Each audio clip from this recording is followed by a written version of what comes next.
you're in danger. In fact, we all are. And I'm here to tell you why.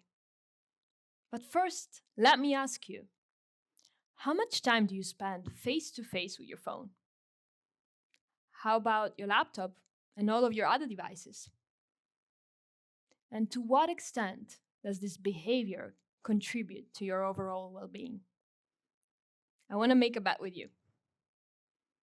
It is way more time than the time you spend looking directly into the eyes of another human being on a daily basis. And no, it doesn't count if it is through a screen. I'm Xenia Tchoumi, and I'm a digital entrepreneur. I work with brands for promotion online and virtually. All of my work can be performed remotely. Originally, it wasn't like that, but with the increased digitalization and the normalization of remote working, it has become increasingly a way of life. I can make calls, negotiations, close contracts, and perform all of my digital promotions, including shoots and video shoots, without ever having to meet the counterparty. I can receive a product and publish the images of that product simultaneously across platforms without ever even getting to know its creator. As an introvert, I get very tired at cocktail parties and networking events. So I used to indulge in my own isolation. It was addictive. And yet, the more digitally connected I was, and the less happy I felt. And I couldn't even pinpoint where would that feeling of unease come from.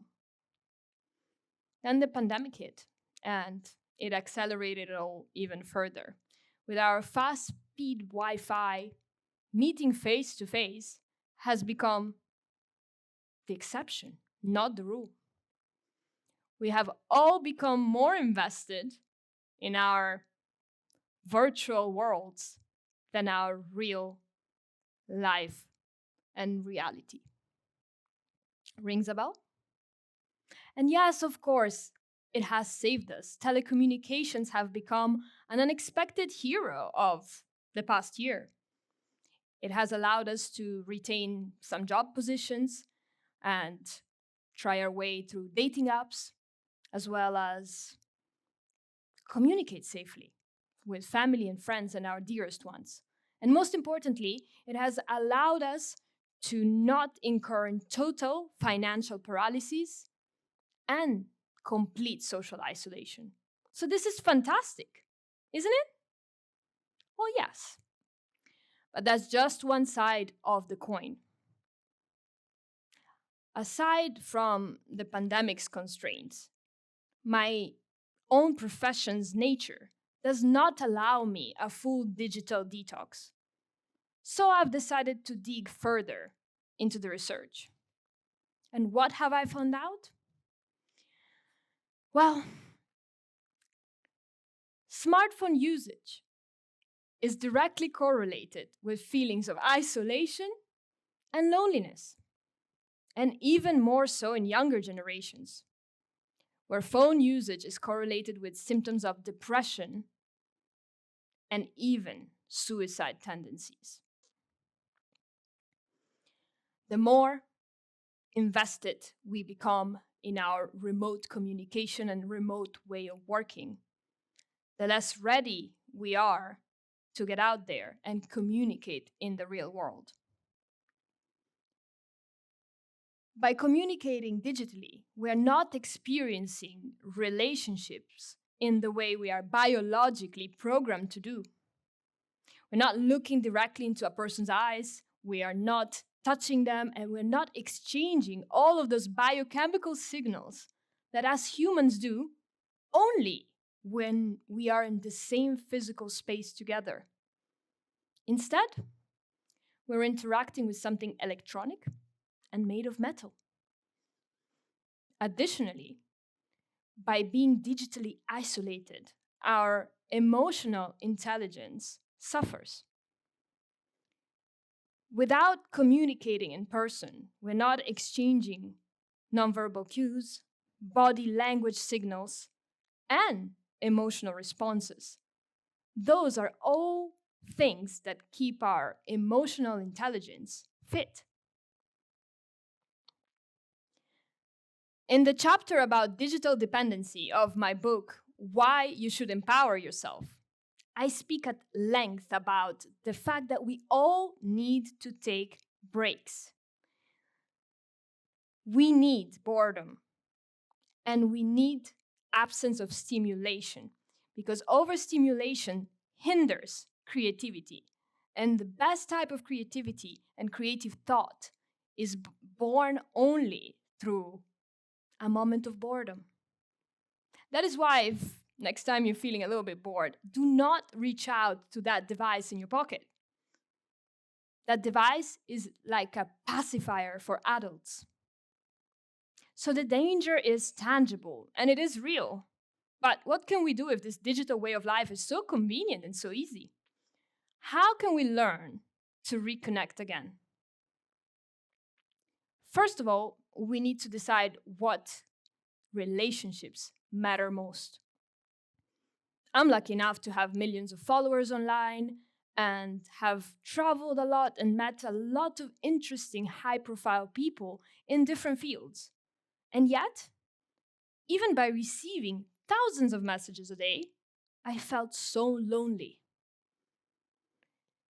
Only through nurturing a few close relationships to me and meeting up with those people face to face on a consistent basis that I have found my true medicine. 2015 has seen studies that located 5 geographic zones called the blue zones, whose inhabitants live the longest and healthiest lives on Earth. Maybe you've heard of it. The blue zones are located in Okinawa, Japan, Nicoya, Costa Rica, Icaria, Greece, Sardinia, Italy, and Loma Linda, California. And their inhabitants all share common lifestyle characteristics. And aside from the obvious characteristics of no smoking, moderate physical activity, and a balanced diet, 2 struck out to me more than others. It was family engagement and social connection. This proves that social connection and relationships literally make us live longer and healthier lives. And if this wasn't enough to convince you yet, recent studies from the National Survey for Midlife Development in the United States have proven that biomarkers of inflammation and cardiovascular health are closely related to social integration. So feeling socially accepted literally lowers the inflammation in our bodies. This is pretty powerful stuff. It might come as very counterintuitive from somebody like me who makes a living thanks to the fact that we are all glued to our screens.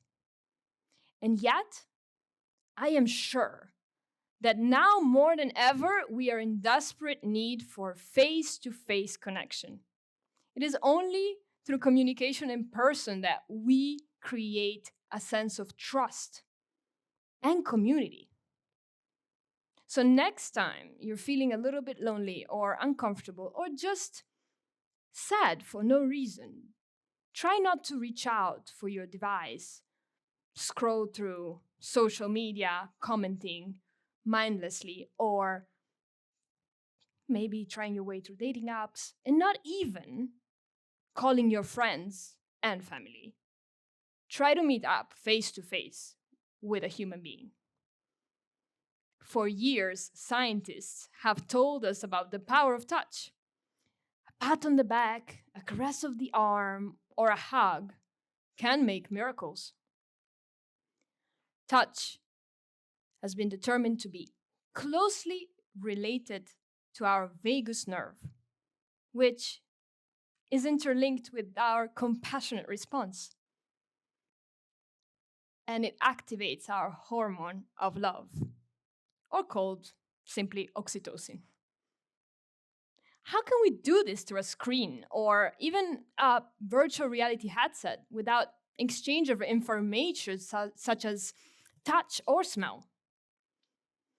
Our species has evolved and survived through face-to-face, in-person communication. And yet, this is an art that we are all so quickly forgetting lately. So what can we do to start connecting again? It is simple.